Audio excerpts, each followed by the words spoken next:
Picture this. Sarah, a 28-year-old marketing executive, sits across from two men at a coffee shop. One is 29, conventionally attractive, with a six-figure job. The other is 42, average-looking, middle income. By every logical measure, she should choose the younger guy. But something pulls her toward the older man, and she can't quite explain why. 3 months later, they're inseparable. What happened here? The answer isn't what you think. And by the end of this video, you'll understand the psychological force that makes certain older men absolutely magnetic to women, regardless of looks or money. Welcome back to the channel. If you're new here, I'm Dr. Jocelyn, and I break down the psychology behind human behavior and relationships in ways that actually make sense. Today, we're diving deep into one of the most misunderstood dynamics in modern dating. Make sure to hit that subscribe button and ring the bell because this is information most people will never tell you. Let's address the elephant in the room first. When people talk about why women are attracted to older men, they usually throw around the usual suspects: money, status, maturity, or some evolutionary biology about providing and protecting. And sure, those factors can play a role. But here's what the research actually shows, and it's far more interesting than the cliches. A study published in the Journal of Personality and Social Psychology followed over 12,000 participants across different age groups and relationship dynamics. What they found surprised even the researchers. When women described what made them feel deeply attracted to a partner, especially an older partner, the number one factor wasn't financial stability. It wasn't physical attractiveness. It wasn't even emotional maturity in the traditional sense. It was something called secure presence. Now, before you click away thinking this is just another buzzword, stay with me because this concept is backed by decades of psychological research, and understanding it can completely transform how you see relationships. Secure presence is the quality of being completely comfortable in your own existence without needing external validation to feel okay about yourself. It's the opposite of trying to prove something. It's the absence of anxious energy that screams, "Please like me, please approve of me, please choose me." Dr. Judith Siegel, a clinical psychologist who studied attachment and attraction for over 30 years, explains it like this.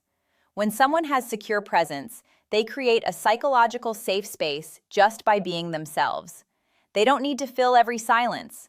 They don't need to impress you with achievements, and they don't crumble when challenged. They're simply there. Fully there. Here's why this matters so much to women, especially when they encounter it in older men. Our brains are wired to detect authenticity at a subconscious level. When someone is trying too hard, when they're performing or posturing, it triggers what psychologists call incongruence detection. Basically, our nervous system picks up on the gap between who someone is pretending to be and who they actually are, and it creates subtle anxiety. But when someone has secure presence, there's no gap. What you see is what you get. And that congruence is incredibly rare in modern dating, where everyone is curating their image, trying to say the right things, and constantly seeking validation through likes, matches, and approval. People swipe through hundreds of profiles, crafting perfect responses, filtering their photos, and presenting carefully constructed versions of themselves. In this landscape of performance and artifice, genuine presence becomes extraordinary. Now, let's get into the brain science, because this is where it gets really fascinating. When a woman interacts with a man who has secure presence, something remarkable happens in her nervous system. Her amygdala, the part of the brain responsible for threat detection, starts to quiet down. At the same time, her ventral vagal system, which is part of the parasympathetic nervous system responsible for feelings of safety and social connection, becomes more activated. This isn't conscious. She's not thinking, "Oh, his secure presence is activating my ventral vagal system." She just feels calm, seen, safe. And here's the key.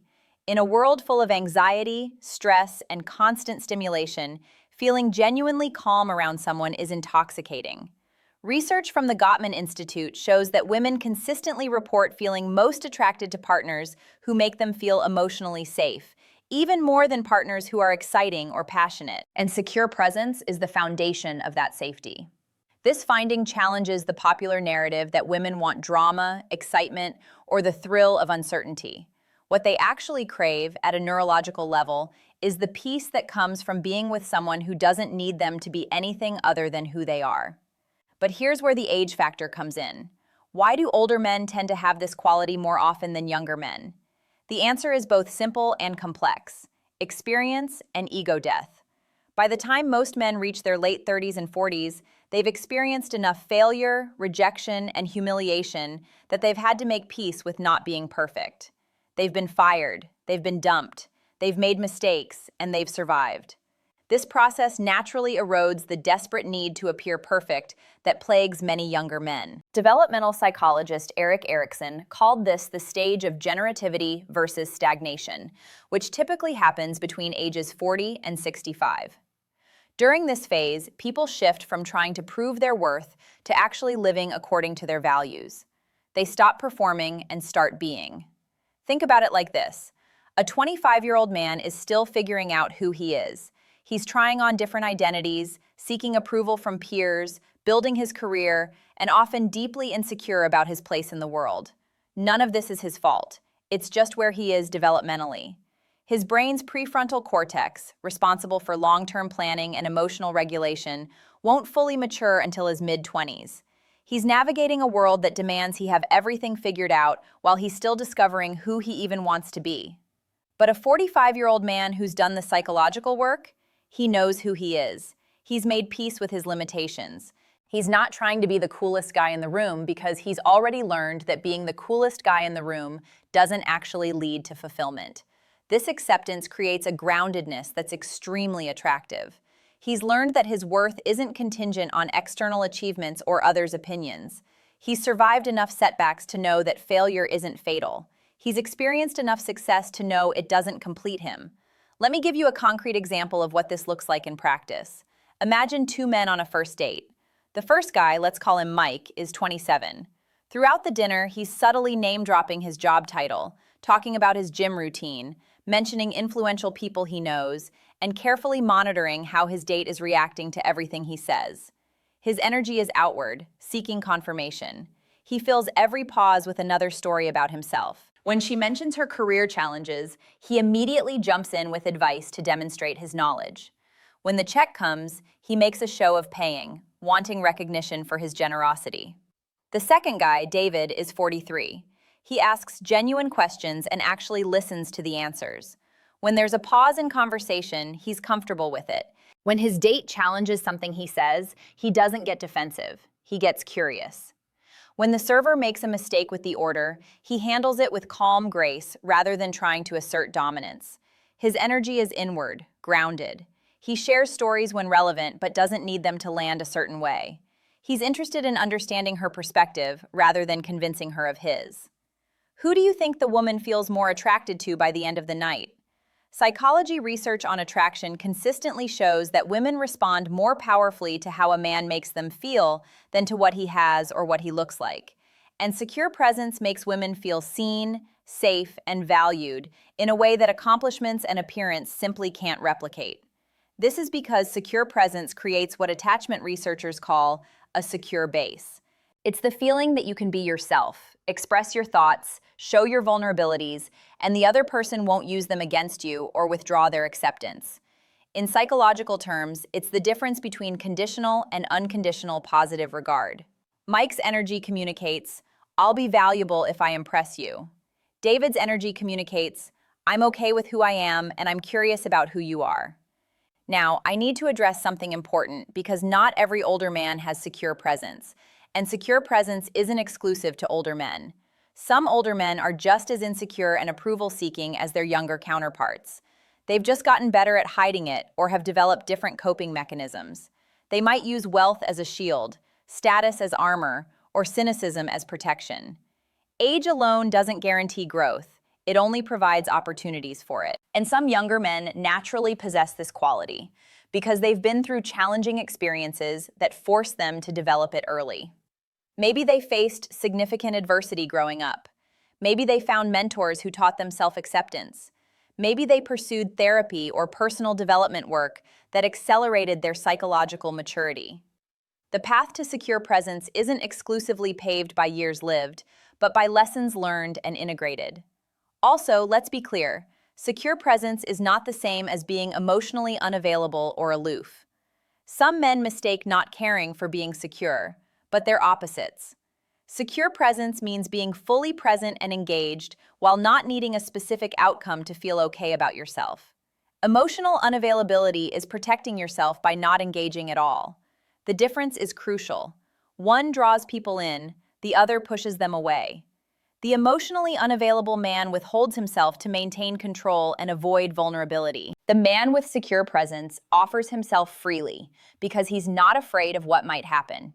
He's already processed the reality that he can't control how others respond to him, and he's made peace with it. This is vulnerability from a place of strength, rather than defensiveness from a place of fear. So here's the million-dollar question. Can you develop secure presence, or do you just have to wait until you're older? The good news is that it absolutely can be developed, but it requires inner work that most people aren't willing to do. First, you need to address your attachment patterns. If you have anxious attachment, you'll struggle with secure presence because you're constantly seeking reassurance. Your nervous system is wired to perceive relationship threats even when they're not there, which keeps you in a state of hypervigilance. Therapy, particularly approaches like EMDR or internal family systems, can help heal early attachment wounds. These modalities work by processing the experiences that taught you your worth was conditional, allowing you to develop new neural pathways that support secure relating. Second, you need real-world experience with failure and recovery. You can't think your way into secure presence. You have to live through challenges and discover that you're okay even when things don't go your way. This is why it often comes with age, but you can accelerate it by taking genuine risks. Ask for the promotion. Start the business. Be honest about your feelings. Face rejection and survive it.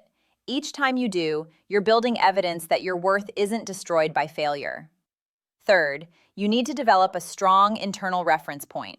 This means knowing your values, trusting your judgment, and being willing to be disliked for being authentic.